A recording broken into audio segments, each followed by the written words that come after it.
Koe mahina nei kua ngā hua e taham takau ge liu asihake e taham takau vi koe Hikulangi Sculpture Park, ke lata moe tawhaka holoanga ke whakamailonga tau ngā hua he mtakau whalataha moe niwe tolu seu moe liam ngofulu, mai tau hiki ki anga matangi.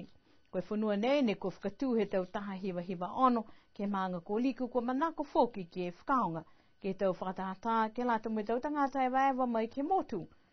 Piani moe tau tangata e motu ke lang matai ke tau koloa ke tokai. Koe manako ke whakaonga e whanua nei ke whakatata e tau ngā hua moe tau tufonga. Kai whakatoka ke liu whawhangu mai e whakaholanga nei kwa lewa lahi e naka i whakangahua po ke whakaonga.